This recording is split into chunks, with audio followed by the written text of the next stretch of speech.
नमस्कार। आइए सबसे पहले बात करता हूँ आपकी कनिष्ठा उंगली की। कनिष्ठा उंगली अच्छे ज्ञान की उंगली, साथ ही साथ याददाश्त की कोई कमी नहीं, कुल मिलाकर के बुद्धि भी की कोई कमी नहीं, सूर्य के पहले पर्व तक पहुँच गई है। हाँ, इतना कह सकते हैं कि थोड़ी सूर्य की उंगली के साथ खुली हुई है। इस कारण से व्यक्ति अपने आप को ज़्यादा बढ़ चढ़ कर बोल जाता है। इसके कारण थोड़ा सा उससे परिवार से विवाद हो जाता है या किसी और से भी विवाद हो सकता है, तो बढ़ चढ़ कर ना बोलें। आइए बात करते हैं यश की उंगली की। सूर्य की उंगली यश मान सम्मान के लिए जानी जाती है। यहाँ पर इस उंगली के प्रथम पर्व पर ही वो कट का निशान आ गया कि जो बताता है कि आप अपनी मानसिक स्थिति, आपने अपने दिमाग के गलत गुस्से के कारण, दिमाग के गलत निर्णय के कारण अपने जीवन में आप सबको दुश्मन बना लेते हैं। तो यहाँ अपने मन पर, मस्तिष्क पर थोड़ा सा कंट्रोल, अपने क्रोध पर थोड़ा सा आपको नियंत्रण करना होगा यदि आप उन्नति जीवन में चाहते हैं। तो जब सूर्य और शनि की उंगली के बीच में ये गैप आ जाए तो ऐसे व्यक्ति चाहकर भी कुछ ना कुछ स्थितियाँ ऐसी रहेंगी कि अपने माता पिता की सेवा नहीं कर पाता है, चाहे वो दूर रहने के कारण हो या किसी और विवाद के कारण हो, लेकिन व्यक्ति अपने माता पिता की सेवा नहीं कर पाता है। इस प्रकार का यहाँ जब गैप आ जाता है, परिवारजनों से भी संबंध खराब रहते हैं और कुल मिलाकर यदि इससे पैतृक संपत्ति हो तो वो भी विवाद के कारण ठीक प्रकार से उसको संतोष नहीं होता कि मुझे ठीक प्रकार से मिली है। अब बात करते हैं यहाँ पर शनि की उंगली की। ये यश मान सम्मान प्राप्त करने वाली उंगली, अगर इसमें कोई यश मान सम्मान की खड़ी रेखाएं नहीं हैं तो ये अपने आप में एक तरह से शांत पड़ी हुई है, यानी कुल मिलाकर न लाभ है ना हानि है, और एक तरह से यहाँ उंगली सुप्त है, ना रोग है। अगर रोग भी नहीं है शरीर के अंदर तो ना रोग पर खर्च हो रहा है, ना वैसे खर्च हो रहा है, ना कुछ कमाई हो रही है, ना कुछ खर्च हो रहा है, यानी कुल मिलाकर सुप्त पड़ा आपकी ये शनि का उंगली का पर्व। अब बात करते हैं यहाँ पर सीधा आपकी बृहस्पति की उंगली की। बृहस्पति की उंगली पर भी कोई खड़ी रेखा नहीं, कोई आड़ी रेखा नहीं, यानी कि ना तो ईश्वर की कृपा है, साथ ही साथ ना ही संतान सुख है और ना ही पत्नी का सुख है। तो उस प्रकार के यहाँ कोई खड़ी रेखा का यहाँ टावर नहीं है, किसी प्रकार का सहयोग नहीं है। इतना बड़ा गैप जब व्यक्ति के जीवन में यहाँ पड़ जाए तो संतान सुख में देरी और पत्नी सुख में देरी, दोनों के लिए ये जाना जाता है। बुध के पर्वत की बात कर लेते हैं। बुध का पर्वत,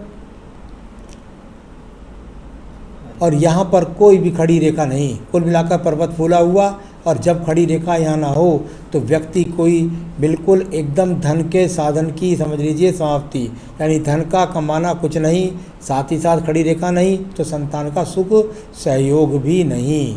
तो ये इस प्रकार का यहाँ। अब बात करते हैं सूर्य के पर्व की। सूर्य का पर्व, यश का पर्व, और यश के पर्व पर यदि देखें तो नीचे से वो ट्रायंगल बना था। यदि आप चाहें तो राज्य सरकार की संविदा की जॉब कर सकते हैं। आप राज्य सरकार के छोटे मोटे संविदा के साथ जो टेंडर्स खुलते रहते हैं उनमें नौकरी करते रहें, या प्राइवेट सेक्टर में नौकरी करते रहें। तो इस प्रकार के संकेत कुछ ठीक ठाक यहाँ पर हैं। बहुत अच्छे तो इसलिए नहीं कह सकते कि यहाँ कोई ऐसी रेखा नहीं मिली जो आपको बहुत बढ़िया सहयोग दे सके। चलिए अब बात करता हूँ शनि के पर्व की। शनि का पर्व धन के लिए जाना जाता है, और आप ये समझ लीजिए भले ही साइड से सही आपके पास कुछ ना कुछ ऐसा साधन है जिसकी वजह से आप घर बैठे खाते रहते हैं। ये रेखा आपके हाथ के अंदर जो बन गई, इसकी वजह से आपको रोटी मिलती रहेगी यहाँ इस प्रकार को दिखलाने वाली, और अब नहीं, जीवन के अंत समय तक मिलती रहेगी। आइए बृहस्पति के पर्व पर चलते हैं। बृहस्पति का पर्व और मंगल पर्व से दो खड़ी रेखाएं, यानी पैतृक संपत्ति का सहयोग, माता पिता का सहयोग, कहीं ना कहीं से आमदनी का सहयोग यहाँ दिखाई देता है। बृहस्पति पर्व है तो विवाह भी जरूर होगा, अनुकूल है पर्व यहाँ पर, लेकिन धन के आगमन के लिए संतान सुख के संकेत अभी यहाँ पर मौजूद, या नौकरी के अच्छे संकेत यहाँ पर नहीं हैं। अब बात करता हूँ आपकी हृदय रेखा की। हृदय रेखा, और यहाँ थोड़ी सी कह सकता हूँ मोटी होकर के चली है, ज़्यादा मन के बुरे नहीं हैं, हर बात को लेकर के खुल करके किसी से भी कह देते हैं, परंतु एक और भी इसमें बात छुपी है कि कहीं भी कैसे भी कर लें, आपका जो है यहाँ पर मुझे पत्नी से विवाद जरूर हो सकता है लेकिन तलाक नहीं हो सकता। ऐसे भी चिन्ह इस रेखा के द्वारा और विवाह रेखाओं के द्वारा मुझे पता लगे हैं। अब बात करते हैं हम आपके मंगल के पर्व की।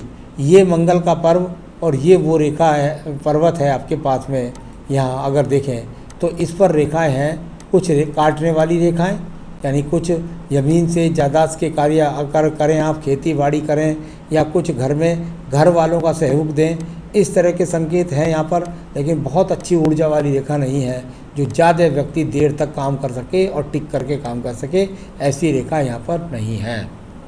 इसके बाद बात करता हूँ आपकी बुद्धि रेखा की। बुद्धि रेखा जहाँ से चली उसके बाद में ही यहाँ पर एक एक्स का चिन्ह बन गया, और कुल मिलाकर के आगे तक यदि देखो,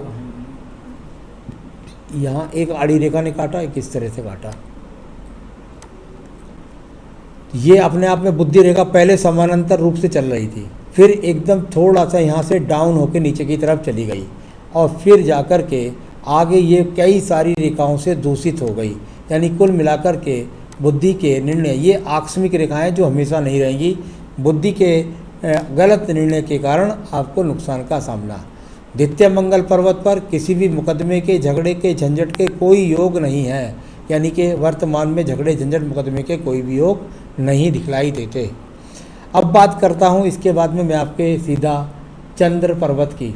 चंद्र पर्वत और वहाँ से निकलने वाली रेखाएं कुछ आड़ी टेढ़ी करके जाती हुई, यानी कुल मिलाकर के मानसिक क्षेत्र पर इस तरह से एक दूसरे को जब काट के छोटा सा एक्स बना के रेखा मिल जाती हैं, तो गलत निर्णय से व्यक्ति के जीवन का नुकसान हो जाता है। अब बात करता हूँ आपके पास व्यापारिक रेखाओं की। देखिए, आपको ये रेखा व्यापारिक रूप से ले रही है लेकिन सपोर्ट नहीं कर रही। यानी कि सिर्फ इतना ही सपोर्ट कर रही है कि यदि आप परिवार के साथ जुड़ कर के किसी व्यापार में या उनकी किसी भी काम के अंदर आप सहयोग करेंगे तो आपको धन का आगमन बना रहेगा, आपका खर्च चलता रहेगा। इस प्रकार की स्थितियां यहाँ पर मौजूद हैं।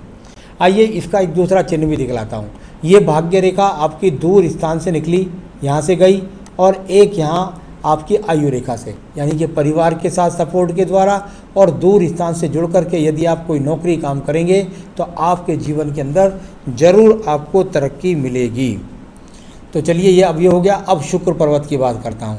शुक्र पर्वत और छिटकती रेखाओं के साथ में बना हुआ शुक्र पर्वत, यानी उत्तम शुक्र पर्वत नहीं है, जो जीवन के अच्छे संसाधन यहाँ पर नहीं दे रहा है। संतान रेखाएं आपके हाथ के अंदर से दो रेखाएं चमक रही हैं, तो यहाँ अच्छे संसाधन नहीं है। साथ ही साथ संतान की रेखाएं दो चमक रही हैं आपके हाथ से, तो दो संतान रेखाएं तो दिखती हैं, तो संतान का सुख भी मिलेगा। आयु रेखा की बात करता हूँ। आयु रेखा अच्छी खासी जाकर के मणिबंदर के अंदर घुस गई है, यानी 80 वर्षीय आयु रेखा भी आपके पास में मौजूद है। तो आपके सभी हाथ के रेखाओं को, पर्वतों को मैंने देख करके इनका फल बताया। अब मैं आपके सवालों के जवाब देता हूँ।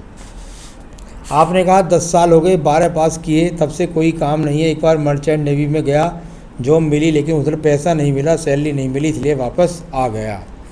भले ही आप वहाँ से वापस आ गए, लेकिन आपकी भाग्य रेखा ने कभी ऐसा नहीं दिखलाया कि आपके पास साधन कहीं ना कहीं से ना बने रहे हों।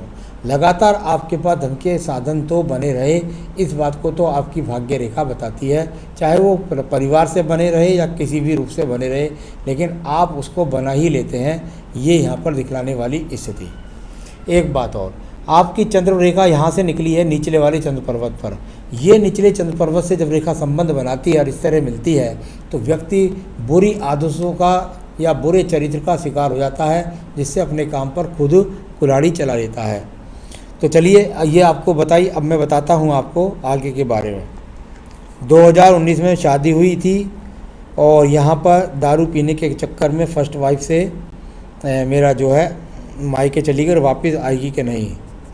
निश्चित रूप से आपकी वाइफ 2022 में वापस आएंगी, और उसका कारण क्या क्या होगा? आपका अच्छा काम करना, आपके चरित्र का अच्छा हो जाना, और उसी के कारण वापस आपकी पत्नी आ जाएगी, या कुछ भी कारण बने, लेकिन 2022 में आपकी वाइफ वापस आएगी।